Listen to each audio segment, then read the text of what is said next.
शबाब मिशा को ये कह रही होती है कि तुम्हें क्या लगता है कि जो ज़वार शाह है वो उसकी ज़िंदगी में तुम पहली लड़की हो जिस पर वो अपनी मोहब्बतें निछावर कर रहा है। आगे से मिशा भी दो खरी खरी सुना देगी। वो कहती है कि ज़वार शाह ने मुझसे शादी करने की बात की है, शादी का कहा है मुझे। जैसे ही शबाब ये बात सुनती है उस पर जैसे क़यामत ही टूट पड़ती है। वो आगे से रोती है और कहती है तुम्हें क्या लगता है किसी का घर उजाड़ कर तुम खुश रह पाओगी? कभी भी ऐसा नहीं होगा। अपने हाल भी नहीं रहती। वो भी जवाब दे देती है। वो कहती है कि अगर तुम किसी की जिंदगियों के साथ खेल सकती हो तो मैं क्यों नहीं, मैं भी तो खेल सकती हूँ ना। दूसरी तरफ ये दिखाया जा रहा है आखिरकार जो ज़वार शाह है उससे रहा नहीं गया और उसने मिशा को प्रपोज कर दिया है, शादी के लिए कह दिया है। वो मिशा के यहाँ पर हाथ पकड़ता है और उसको कहता है कि मैं तुमसे शादी करना चाहता हूँ। आगे से मिशा यही कहेगी कि आपकी पहले भी बीवी है, बच्चा है, आपका घर है, शबाब मैडम क्या सोचेगी? तो आगे से ज़वार शाह यही कहता है कि अब शबाब और मुझ में ऐसा कुछ भी नहीं रहा, हम में कोई मियाँ बीवी वाला ताल्लुक नहीं, कोई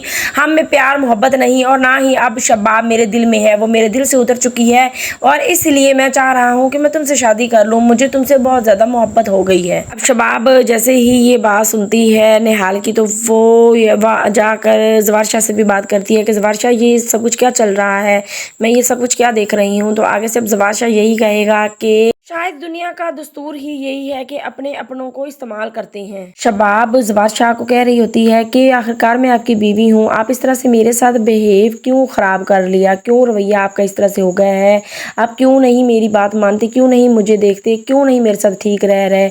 तो आगे से ज़वार शाह यही कहता है कि तुमने अपनी अहमियत खुद खोई है, तुमने अपनी औकात दिखाई और अपनी इज़्ज़त कदर मेरे दिल से गवा दी है। ज़वार शाह की बातें सुनकर काफ़ी ज़्यादा इमोशनल हो जाती है शबाब अब बिल्कुल भी बर्दाश्त नहीं हो रहा कि ज़वार शाह किस तरह से मेरे से दूर हो गया।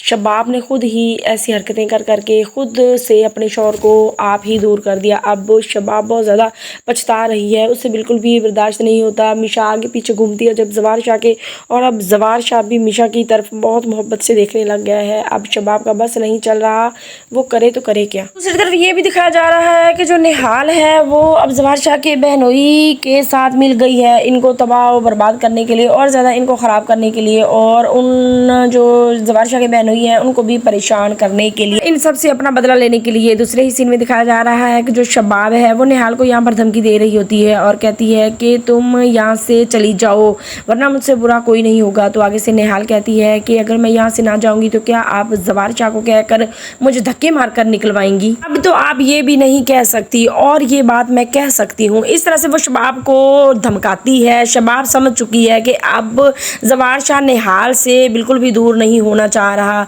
और दूसरी ही तरफ जो ज़वार शाह है वो निहाल को बार बार यही बात कर रहा है कि आप मुझसे शादी करें, आपकी एक हाँ मेरी ज़िंदगी संवार सकती है। आगे से निहाल यही बात करती है कि अच्छा और मेरी एक हाँ से मेरी एक हाँ और सब कुछ तबाह। मतलब कि आने वाला नेक्स्ट एपिसोड बहुत ज़्यादा इंटरेस्टिंग होने वाला है। अब निहाल इन सब से गिन गिन कर बदला लेने वाली है, वो वक्त आ गया है।